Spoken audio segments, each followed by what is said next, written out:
For me, the Dolomites, in one word, it's commitment. A technical and mental commitment where no mistake is allowed. A physical and collective commitment that guided our adventure over 17 days of shooting, where each shot deserved at least its 1,000 meters of positive elevation gain approach. A program we repeated every day without stopping. Pour moi, quand on me dit Dolomite, tout de suite, je vois l'aspect minéral, je vois ces pics majestueux et ces couleurs dans la roche. Do you know what the Dolomites were like millions of years ago? Underwater. Pour moi, les Dolomites, c'est la montagne, c'est la liberté, c'est les paysages. Il y a aussi une histoire derrière ces paysages. Venire sulle Dolomiti non è solo panorami spettacolari, vuol dire anche entrare in questa terribile storia. What I seek here is my ideal vision of the mountain. The vastness of the places, in opposition to the fact that we are nothing. Its uniqueness to fuel our creative impulses and the beauty of the places to make us dream. It's here that I feel best, where all these subjects are pushed to the extreme.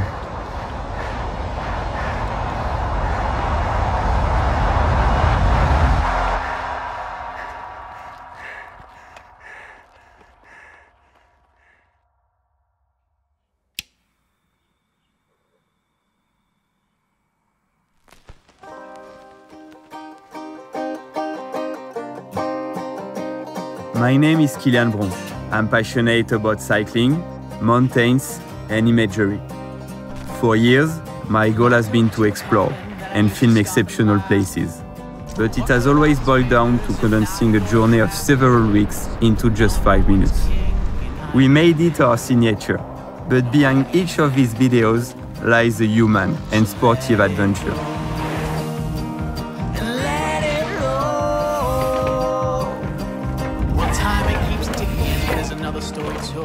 Today, I'm taking a step back. My goal is no longer just to show you these technical and visual aspects. It's to meet, learn, and share. Meeting locals to discover the region through their eyes. Learning about myself, my risks, and my constant commitment. And sharing an incredible human adventure with my team. The Dolomites meet all these criteria. It's the perfect place to develop all these subjects, where everyone can express themselves, as much for my team with their cameras as for me on the bike. Located in the northeastern Italy, the Dolomites stretch for about 100 kilometers. Its legendary, dizzying, unique landscapes and incredible history make it one of the most famous mountainous regions in the world. In my eyes, the Dolomites are the ideal place to practice my vision of alpine mountain biking. So, my few words are an invitation to travel, an immersive adventures with my entire team. Much more than just a making-of that retraces a mountain biking actions video shoot. I invite you to discover the Dolomites through our crazy adventure. Voilà, c'est ça. Donc ici, on a l'intersection. Et ce qui est chouette là sur le bas de vallée, c'est que c'est vraiment le point central par rapport à tous les sommets qu'on va faire. Tout ce qui est en orange, c'est ce que j'ai repéré, et tout ce qui est entouré en orange et rouge, c'est tout ce qu'on est censé filmer sur le vélo. Et dès que tu as des croix, comme ici, là, c'est Via Ferrata. Donc tu vois là, sur ce chemin-là, toute la zone qui est intéressante, elle est en croix. C'est là où on va filmer en vélo. C'est ce que les gens en vélo, d'habitude, ils essaient d'éviter. D'éviter, ouais. Nous, ça nous intéresse. Du coup, c'est l'idée. What else to introduce this beautiful project? I want to introduce you to the team of creatives accompanying me, a group of videographers and photographers who still agree to follow me in my ideas, which, I admit, are sometimes real challenges. Pierre, c'est la première fois qu'on travaille ensemble sur les Dolomites. Il a un visage plutôt timide, dans son coin, à faire les trucs de son côté. Attends. Faut savoir. Il faut aller, j'ai pas dit j'étais prêt. Et il a un autre visage affirmé, tacleur, qui arrive à faire sa place dans un groupe qu'il connaît pas. En fait, c'est deux visages qui sont un peu à l'opposé et l'addition des deux fait que ça marche bien. Ouais, du coup, drone? Allez, c'est parti. Antoine, c'est quelqu'un qui est touche à tout, mais j'ai pas envie de dire couteau suisse parce que c'est un couteau suisse, c'est un peu l'outil où tu te dis bon, il fait tout, mais tout moyen. Parce qu'Antoine, est capable de tout faire bien, du moins dans les sujets où il passe du temps et où il s'implique. Ça, tu m'aideras pas. Nix, c'est quelqu'un que j'apprécie énormément, même si des fois il est pas facile. Je suis un rabat-joie. Si ça marche bien entre nous, c'est parce qu'on est complètement différents. Il me suit dans mes idées, il est là, il regarde. Moi, je le regarde aussi, je vois un peu, tu vois, à travers son regard, son visage, son attitude, comment il réagit. Et de là, j'arrive à savoir si mon choix de spot, le moment où on y est, c'est bien. C'est pas mal. Un peu too much. T'es content, Nix? Oui, j'y content. Putain, il est content. Ça faisait longtemps. Valentin, organisé. Je pense que Val, il a ses idées, il les dit pas à toute l'équipe, mais tu le vois bosser, tu le vois faire. Et je pense que c'est une vraie qualité pour le travail du documentaire qu'on a à faire. S'il part dans tous les sens, je pense qu'il va s'arracher les cheveux au montage.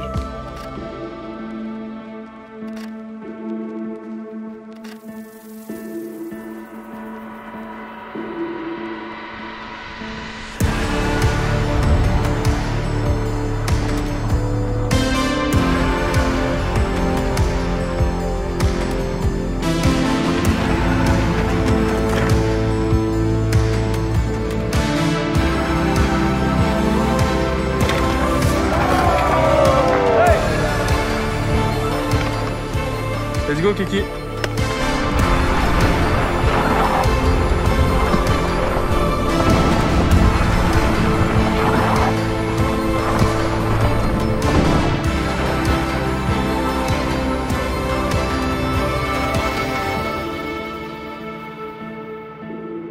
When I stop and the pressure drops, here is my reward. A majestic spectacle. Sharp peaks, razor-edged ridges, vertical rock faces, it's a unique landscape in the world. Before continuing the adventure, I decide to spend some time with my friend Andreas, a native mountain biking guide from the Dolomites. He helped me a lot during my scouting phase. His knowledge extends far beyond just biking, and I would like to learn more about the origin of all these landscapes. Here we are in the heart of the Dolomites, and we are surrounded by some of the most beautiful and stunning mountains of the Dolomites. And do you know what the Dolomites were, like millions of years ago? In the water. Underwater. That's a good answer. But actually, the Dolomites were a coral barrier reef. What's the point of riding in such a beautiful place without knowing its history? I told you, we're going to educate ourselves, and it starts with a parenthesis on the formation of the Dolomites. I would rather say it started 250 million years ago, when the region was still a tropical sea with atolls and volcanoes. We might have to wait a few years before making a bike video there. Over time, coral reefs formed, accumulated with volcanic eruptions. And 60 million years ago, the movement of tectonic plates caused the elevation of these sediments, forming mountains. Then, erosion played its role as an artist to sculpt the unique landscapes of the Dolomites. Until like 200 years ago, the Dolomites were called the Pale Mountains, the Monti Pallidi, because of the bright color of the rock. Then a French geologist, which name was Dolomieu, he came here and started analyzing the rocks, and he found out that the rocks are a special composition of limestone and magnesium. So after that big discovery, the Dolomites were named after the geologist, so they changed the name from Monti Pallidi into Dolomiti. It's really impressive. Yeah, and it is. definitely more when you know that all this area was underwater. Yes. Yes, so, Makes you know, sense. the good So thing is what that happened? when we are writing, all these ideas are in our heads, you know. The idea of the origins of those mountains, the World War, and while you're writing, you never have to forget.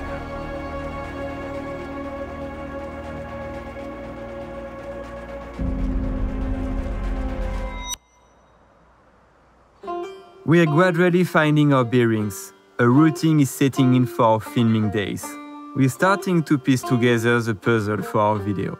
And we're assembling these pieces without making any mistakes, especially no mistakes. Du coup là, l'objectif les gars, c'est de rejoindre le sommet du Monte Vallon Bianco Les jours d'avant, on était concentré sur des petits trucs atypiques, tu vois, des ponts, des tunnels, des escaliers. Et là, on rentre vraiment dans le cœur du sujet. C'est toute la partie haute des Dolomites. La mission Monte-Vallon-Bianco, c'était pas rien. À entendre Kylian, ça paraissait être une petite escarmouche. Il était un peu optimiste sur les temps d'approche.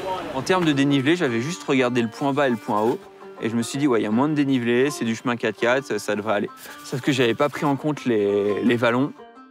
Je sais pas combien de kilomètres on a fait, peut-être une dizaine, et je sais pas combien de dénivelé. Et merci Kylian de nous avoir fait prendre les e-bikes parce que c'était vraiment super long.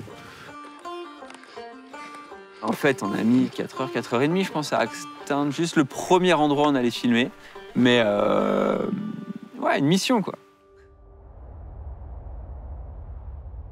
Toi aussi, t'es pas à l'aise? Ah, ça va, ça va. Tant qu'il n'y a pas de baudrier, ça va.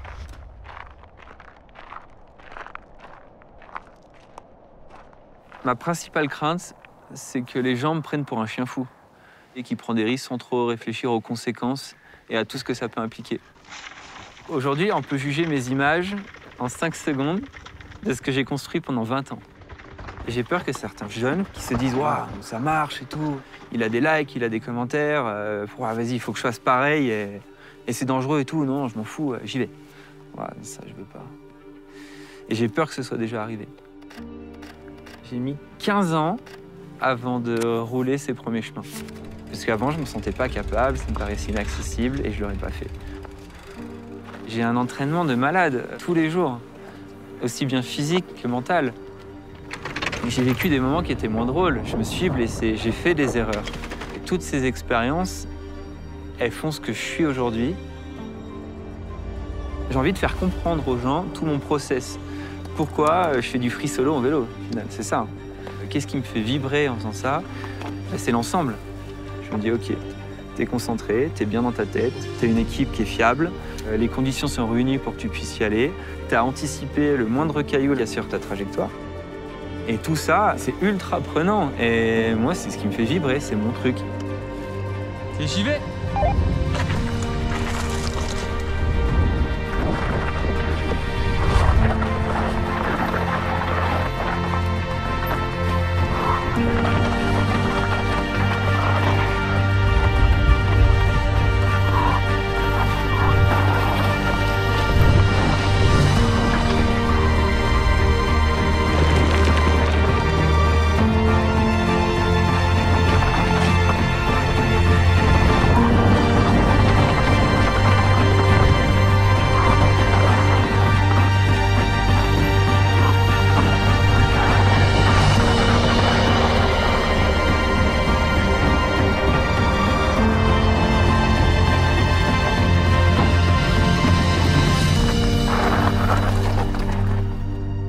C'est marrant. Avec la petite main, la solo. Bon, ça s'en fout, mais... Très bien, très bien tout ça. On sort le drone. Très bien. Une fois avoir filmé les petits détails originaux, les petites curiosités comme cette passerelle par exemple, on a vraiment eu une bonne surprise sur la lumière, on a eu un très beau coucher de soleil et c'est rare que ça arrive. Pour le coup, c'était vraiment intéressant de filmer après le coucher de soleil parce qu'on avait vraiment des couleurs orangées, rosées. Avec vraiment ce dégradé du bleu foncé jusqu'au orange pétant à l'horizon. Et là, on a vraiment tous fait des images de dingue. Oh, vache, c'est incroyable. Oh, cette light.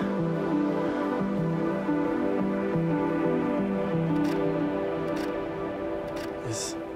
Let's go. Yes. Allez, il n'y a plus qu'à redescendre. Il n'y a plus qu'à redescendre. Juste 2 heures. Comme si ça se faisait en 2-2. Ah ouais, tard. Allez, allô. Et ben en fait, on était en bas là, et en bas tu te dis, tiens, c'est pas loin. Hein. Et en fait, plus tu montes, plus tu te dis, en fait, c'est loin. Hein. Et du coup, c'était loin. Et c'était long.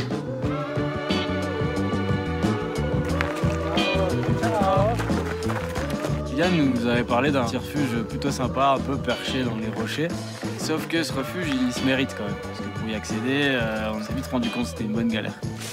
Tu te tapes une phase de 800 mètres là, dans la gravette, à te dire mais j'en vois pas à la fin.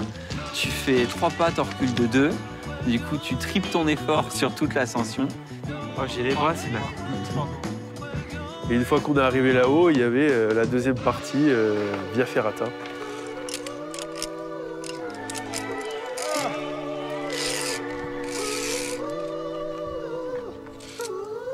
When I started biking, I always linked it to my quest for exploration and freedom, to find myself alone in sometimes delicate situations.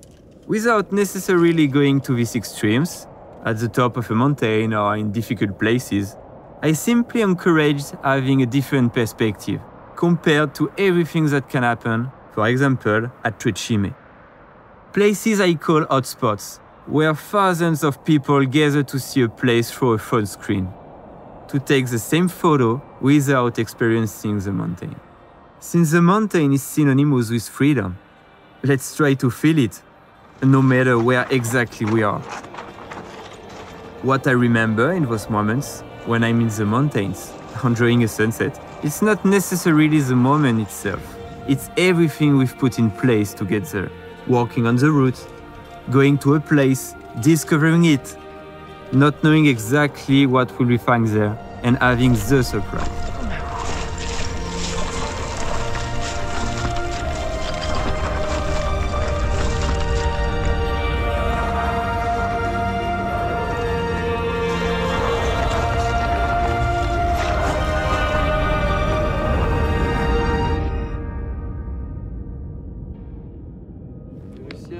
Nous sommes actuellement à 2880 mètres.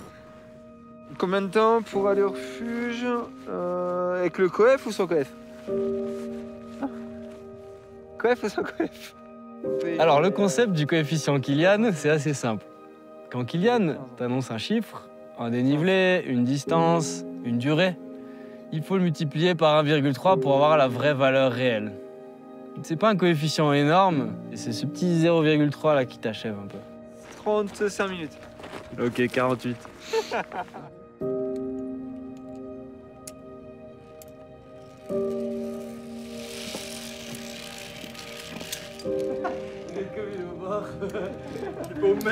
Mais trouve pas que la nuit, là, t'as moins la sensation du vide?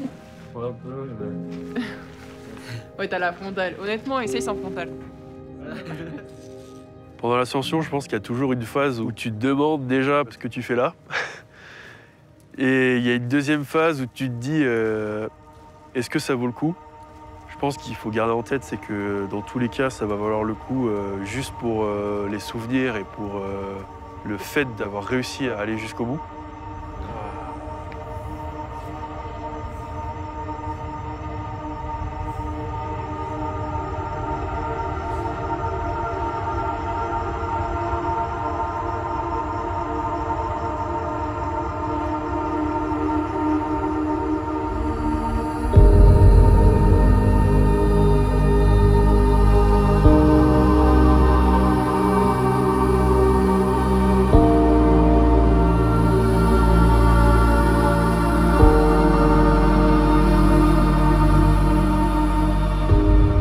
C'est vrai que ça a un petit goût de liberté quand même.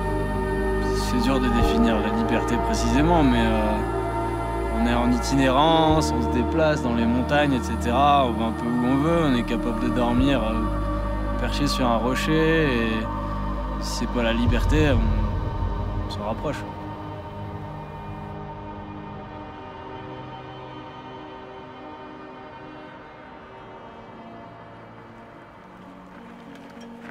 The next mountains on our list are Monte Piana and Monte Piano, two mountains sadly famous for their history for the First World War. J'ai l'impression d'être dans une prairie ou une plaine un peu d'alpage de montagne. C'est ultra calme, comme on peut l'imaginer quand on est sur un sommet de montagne, et c'est ce qu'on vient rechercher. Mais juste visuellement, de voir ces tranchées, tu t'imagines en un claquement de doigts ce qui a pu se passer. Et en fait, tout ce que je viens de dire à travers cette notion de calme, de montagne, d'alpage, et bien en fait, c'est un contraste énorme par rapport à ce qui a pu se passer il y a plus de 100 ans. Moi, ça me marque, ça. Parce que ce que je viens rechercher en montagne, c'est justement ça. C'est la tranquillité, c'est de me retrouver tout seul, d'être juste tranquille, quoi. Et là, je me dis juste que ça devait être un enfer. Mais ça te fait quelque chose, c'est obligé. Tu peux pas rester insensible en regardant ça, sinon c'est que t'as quand même rien compris, quoi. Monte Piana was the scene of confrontation between the Italian army and the Austrian-Hungarian army. On this plateau, the war raged on for over 2 years without the front moving. In the end, 14,000 people died here. Ce qui est flagrant et ce qui est marquant, c'est que quand tu arrives là-haut, tu devines ce qui s'est passé. Toutes ces tranchées, tous ces éclats d'obus, toutes ces balles, c'est quelque chose que tu sens. Et je trouverais ça égoïste de me dire qu'on est juste monté là-haut pour le côté visuel, juste pour faire des images de vélo. J'aime bien le fait que ces passages-là, donc ces via ferrata, ces sentiers, ces tunnels, qui ont été taillés uniquement dans le but stratégique de faire la guerre, alors que finalement c'est magnifique et nous on en exploite vraiment la beauté et c'est devenu aussi un loisir pour les gens qui en profitent régulièrement. C'est un bel hommage entre guillemets et c'est symbole de paix finalement.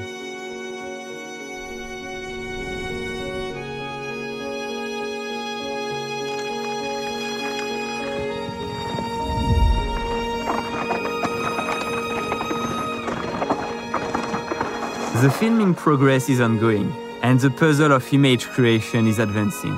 But this same puzzle is also being constructed, based on the understanding of the Dolomites. I'm trying to piece together all these fragments to understand its history. These omnipresent traces of the past motivated me to learn more. That's why I'm meeting Andrea, an historical guide. Bon, Andrea, est-ce que tu peux nous expliquer où on est là? Noi siamo al passo Falzarego, che è stato un valico molto conteso durante la Grande Guerra. Questa montagna, che lo domina dall'alto, è diventato il fronte verticale della Grande Guerra. È una storia unica, si trova solo sulle Dolomiti. Ok. Perché sulla cresta della montagna c'erano i soldati austriaci, a metà della montagna, sulla cengia, la via, i soldati italiani, e alla base della montagna, proprio di fronte a noi, di nuovo i soldati austriaci. Okay. Austria, Italia, Austria. Wow. Il fronte verticale. Allora io ti porto a visitare una posizione della linea italiana. Ecco, qui abbiamo un bellissimo esempio di come venivano preparate le posizioni. Quando trovavano dei massi di dimensioni adeguate, loro li foravano. À la main. A mano, la main oppure un po' di esplosivo. Ok. E costruivano questi ripari perché il fuoco dell'artiglieria non poteva penetrare la roccia. Era l'unico sistema per difendersi dal fuoco dell'artiglieria. Prego. Allez. Entering this bunker and talking with Andrea, I dive further into the past.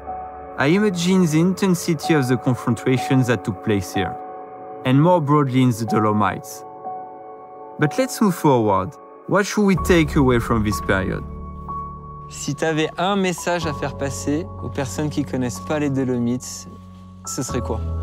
Venire sulle Dolomiti non è solo camminare o trovare buon cibo e panorami spettacolari. Vuol dire anche entrare in questa terribile storia. La storia insegna tantissime cose, non solo la vita dei soldati. Si impara anche a conoscere il carattere dei popoli attraverso la storia. Pourquoi tu portes un uniforme autrichien et pas italien? Perché al tempo della Grande Guerra Cortina era un paese austriaco. Ok. Allora tutti gli uomini in età di servizio militare di Cortina e di queste vallate ladine intorno a noi erano soldati austriaci. Je pousse un petit peu la question, mais tu te sens plus autrichien ou italien? La storia mi ha portato a essere europeo, se no la storia è stata inutile. Tutti i morti quassù hanno dato la loro vita per nulla. Questa è l'Europa di oggi. La guerre, elle s'est passée il y a plus de 100 ans. Et là, aujourd'hui, ces traces de guerre, par la nature et tout ce qui se passe, ça disparaît. Est-ce que c'est quelque chose qui doit rester dans les mémoires? Est-ce que c'est quelque chose, à l'inverse, qui doit être oublié? Comment tu vois ça? Io penso che fin quando qualcuno tramanderà questa storia è importante mantenere il ricordo di questi soldati anche dove loro hanno costruito la loro linea, una linea posta fra la vita e la morte, perché la nostra storia ci guida anche nel presente. Dimenticare quello che è stata la nostra storia vuol dire non essere cittadini d'Europa. Questo è il mio pensiero. Grazie mille, Andrea. Grazie a voi. The mountain unites. It's still one of those rare places on Earth where everyone says hello to each other. That's primarily what I want to remember from our exchanges. Thank you, Andrea. Thank you for enriching our knowledge of the mountain and its history.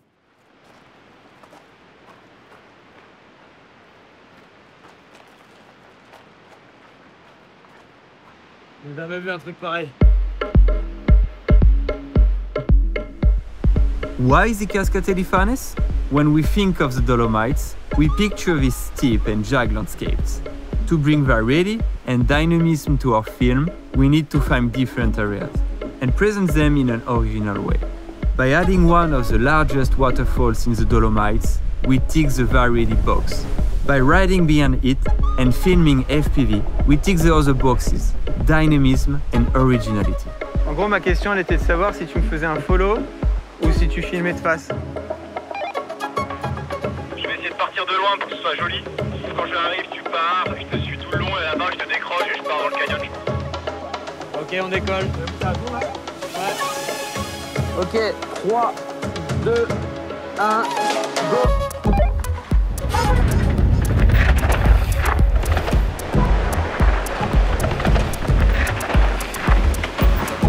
Ok, du coup, Antoine, ce qu'il va faire, c'est qu'il va arriver derrière toi, il va te passer au-dessus et dès qu'il tombe devant toi, c'est le go. Ok, on va tenter, Kiki, t'as pas prêt? Oh, Ali, tu marches plus! Ouah, c'est bon, c'est bon, c'est bon.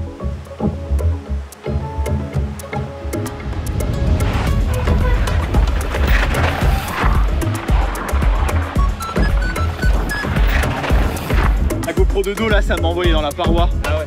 Ça part. Donc j'ai commencé par le drone, plan large, très orienté paysage pour vraiment rendre compte de la beauté de la cascade. Quand tu veux. Je fonctionne un peu comme ça, c'est souvent un petit peu dans l'ordre du montage, mais plus facile de faire des plans larges, paysage, contexte, etc. Et petit à petit resserrer sur l'action, resserrer sur les détails. C'est un peu une pyramide. Moi, je vais partir en ayant un peu de rythme et je vais venir m'appuyer sous la vire. Antoine au FPV va me suivre, va me passer par-dessus, va ensuite plonger sur la droite pour plonger dans la deuxième cascade. Et pour le coup, là, c'est vraiment visuel et ça plonge sur 100 mètres. Et je pense que tout l'enchaînement, là, ça peut être très cool.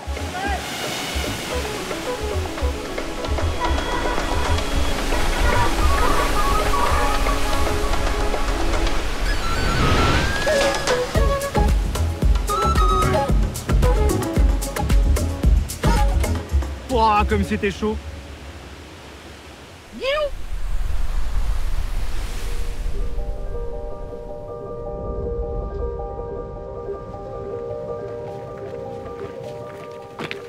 Quand je me mets en spectateur de nos vidéos, j'ai un regard qui est complètement différent de la plupart des spectateurs qui peuvent être devant nos vidéos.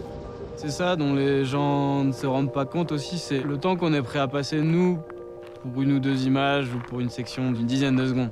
Le moindre passage, la moindre prise de vue, il n'y a aucun accès qui se fait en moins de 2 heures. Ici, c'est 5 heures d'accès. Voilà.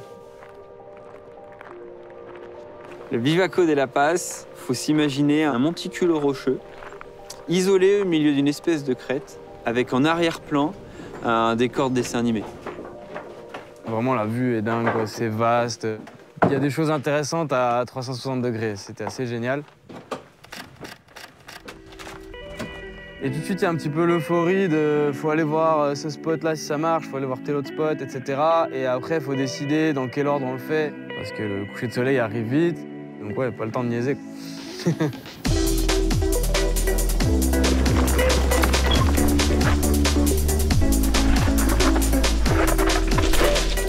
Et là, autant se dire que ça, c'est solide. Ouais, ça bouge là. Pas peur.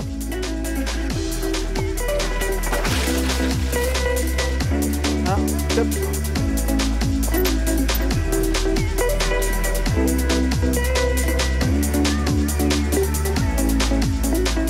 Ah, c'est cool. Stylé. On a bien rentabilisé ce coucher de soleil. C'était une belle façon de finir la journée. Mais c'était intense, quoi. Vraiment, c'était dur de se mettre dans le bain après une telle ascension. C'est monté crescendo jusqu'au coucher de soleil et Kylian vraiment s'est mis le cœur dans la bouche pour qu'on puisse avoir un maximum de plans sur cette crête et belle façon de finir la journée.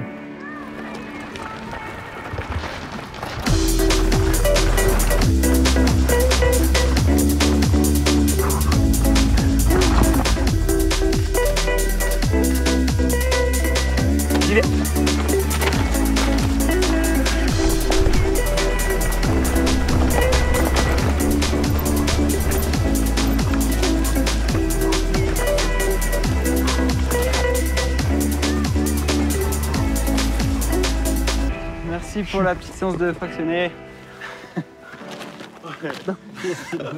Reste avec nous. C'est pas comme si j'avais poussé 6 heures le vélo aujourd'hui. Ça va, c'est quoi? En vrai, on a torché le spot en... Ah bah en quart d'heure, on l'a, ouais. Ouais, c'est ouf. On l'a rincé.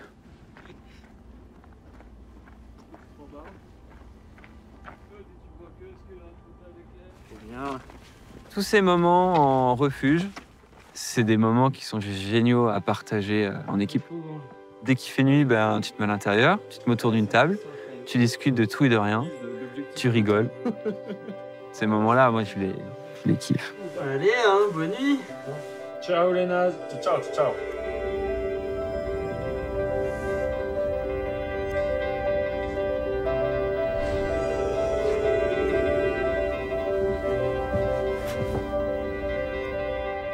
Days go by quickly, and it's always the same story when you don't take the time to get bored.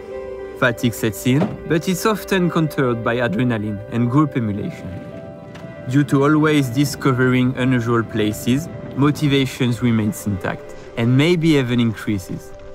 This search for the unknown and surprise becomes our driving force. What can the next mountain offer us? Welcome to the slopes of the Queen of the Dolomites. Welcome to the Marmolada. 3,342 meters, the highest peaks in the Massif. All these slabs have been smoothed, polished, and grooved by the friction of the ice. As it melts, the glacier reveals all its work. As you can imagine, the area tends to widen rapidly over the years.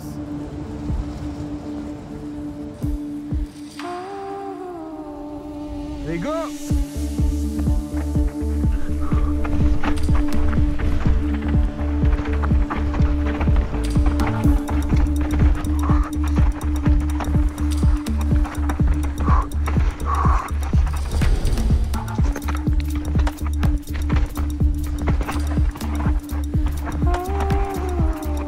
When you have the highest peak of the Dolomites and a large area to cover, you spend several days searching for the impressive spot.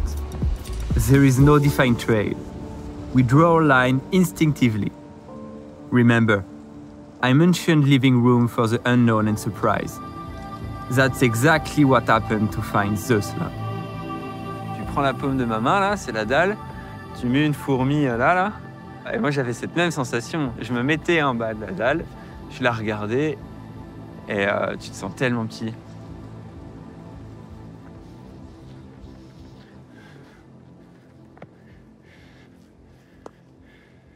Waouh! Putain. Ça fait vraiment peur. Allez. Le risque sur cette dalle, je dirais que le premier, c'est la longueur de la dalle. J'ai une centaine de mètres à rouler et une pente folle. Ouais, ça fait peur. Si je viens faire une erreur en haut, je dévale tout. Et je m'imagine pas trop la suite. Je préfère pas y penser, j'en ai conscience. La deuxième, mais qui peut être aussi un bon point, c'est qu'il y a de l'adhérence. Mais si je viens tomber sur cette roche-là, c'est ultra abrasif. La troisième, si j'ai le moindre souci matériel sur cet endroit-là, c'est fini. Et le dernier risque, c'est la sortie de la dalle. T'imagines ce grand toboggan où à la fin, ça se referme en entonnoir. Et là, t'arrives dans un champ de pavas. Et t'arrives à 60-70 km/h. Et ouais, donc ce cumul de risques fait que c'était de loin la ligne la plus engagée de notre tournage des Dolomites.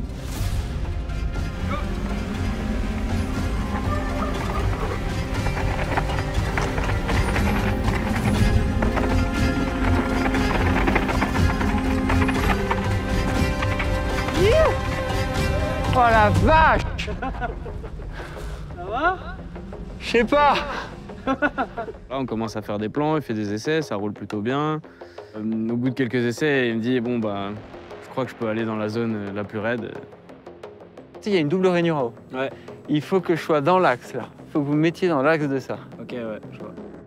C'est tellement raide pour lui qu'il voit pas la dalle pour une certaine partie, donc moi je vais l'aider à bien se placer pour avoir le bon axe. Quand j'ai un rôle à jouer autre que juste filmer, que je dois l'aider, participer vraiment à sa ligne, là pour le coup j'ai quand même bien plus la pression. Je me sens, bah, c'est le cas, je me sens un peu responsable de ce qu'il va faire.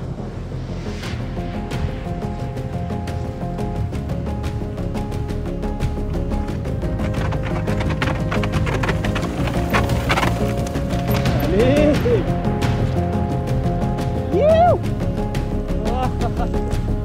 Ça faisait longtemps que j'avais pas eu un petit walker là. Ouais, c'est violent, mon gars.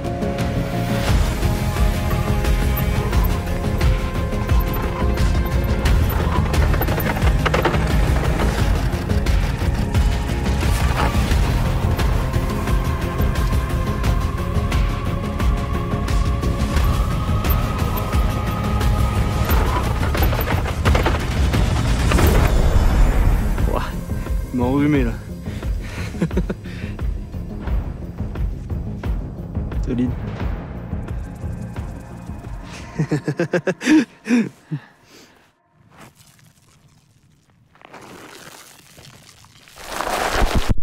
Là, je me fais des petits bruitages que j'enregistre et qui peuvent potentiellement me servir pour du sound design.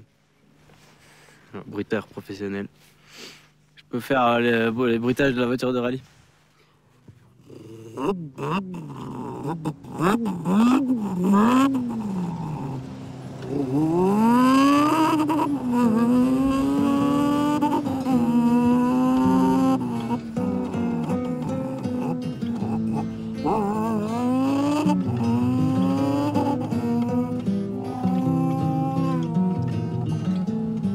Je me suis bavé dans les mains. Following my words about the consumption of places and the way to experience the mountains, I still wanted to go around the Trecime, not to film biking, but rather to question and understand the perspective of a local person. Meet at the Carducci Refuge to meet its guardian, Bepi.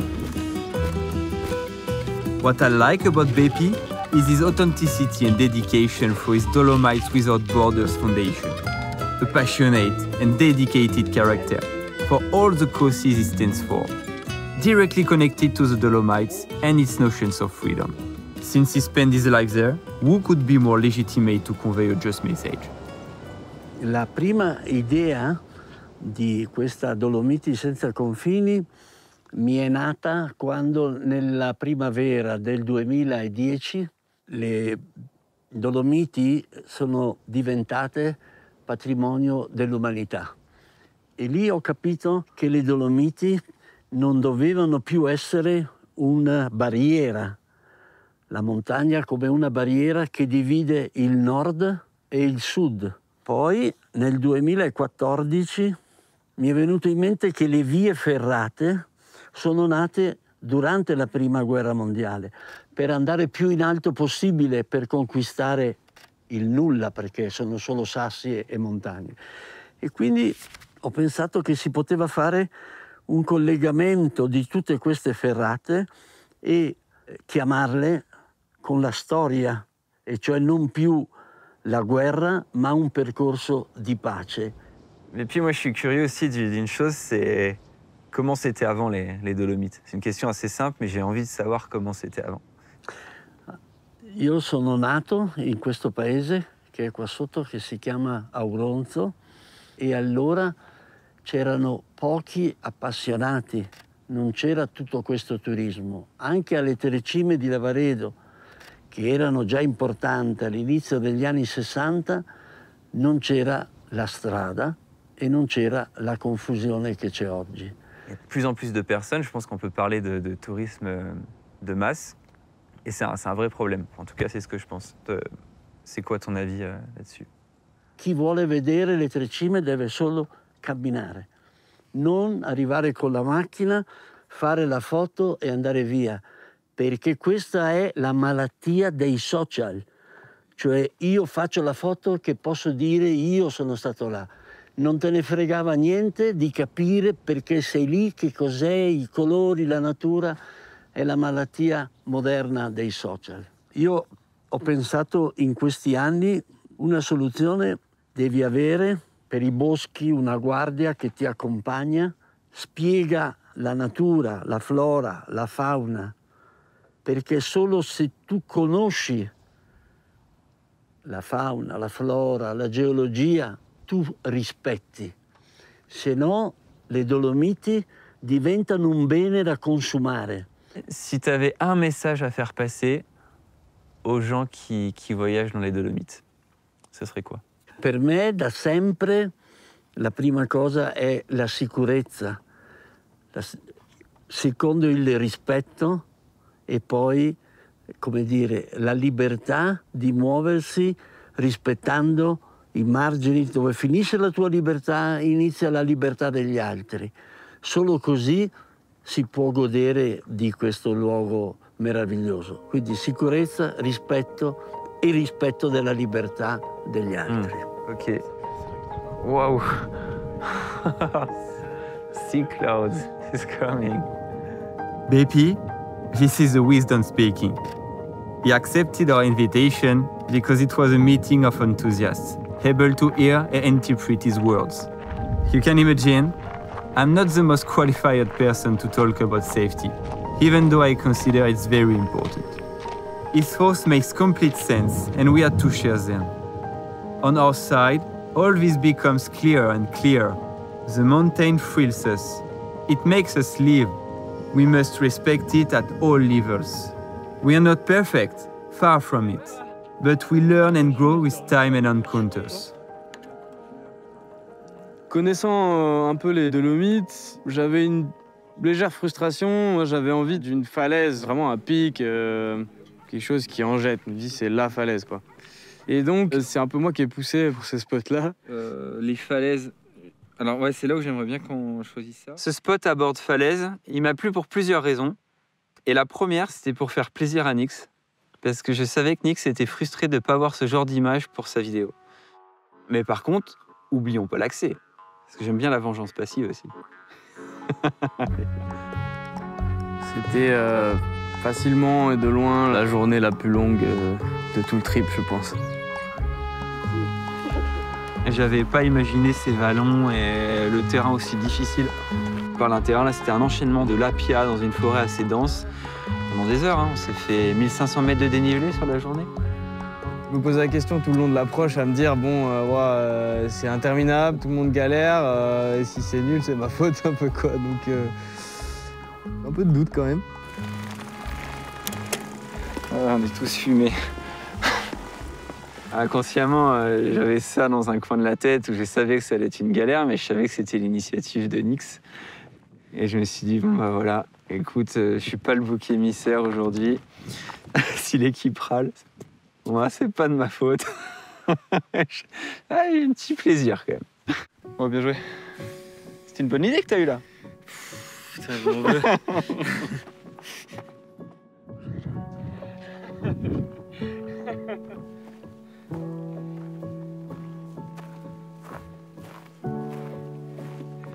Vache. C'est un beau bébé. Il est bien là, Kiki. Ouais, j'ai pas peur du vide normalement, mais là, ça... c'est ouf. Ce qui est étrange, et qui est encore une fois atypique, c'est que tu arrives sur une plaine qui est très très progressive, et d'un seul coup, clac.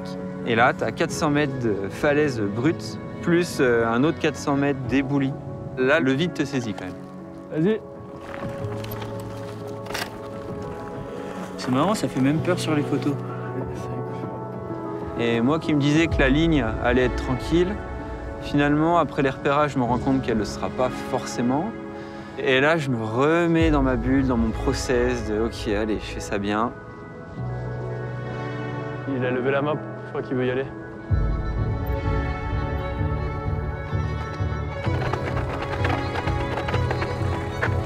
Ça fait des papillons.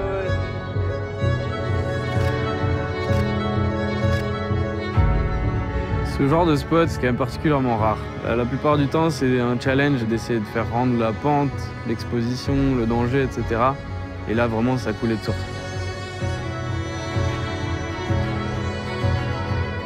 Ok, go!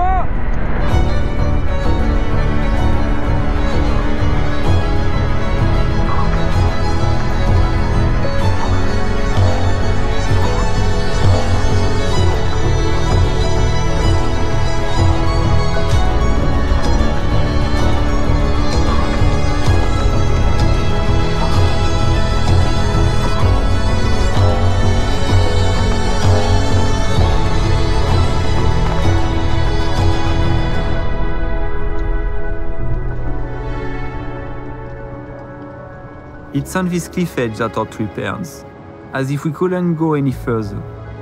I feel a strange, almost frustrating feeling. Remember, I started riding to explore on my own at first, then hiding summits, countries, encounters. Now, I find myself stuck facing this cliff. It's certainly time to turn back, you might say. I would rather say it's time to look back over these past few weeks and take a step back. It's by going off the beaten path that we're surprised by the unknown. This void is in front of me, and it attracts me. But the years and all these experiences added up have given me a bit of wisdom. It's by taking a step back that I assimilate all that I've been taught. I feel free, by experiencing the place as if I understood it, through its history and the people who enrich it. The emotions of my team and the sense of accomplishment of a project that has occupied my mind for many years.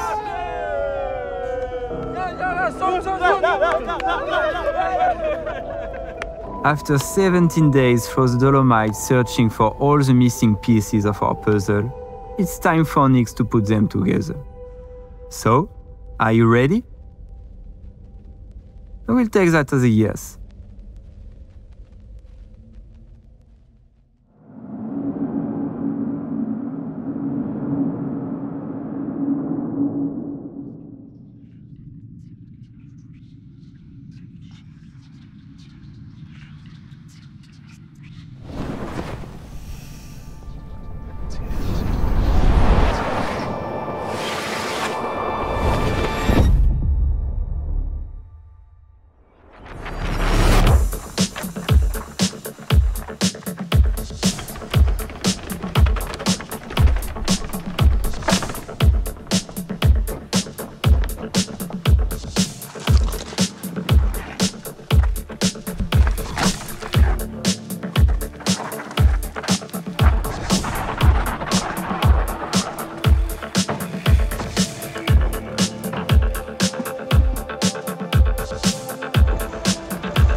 within.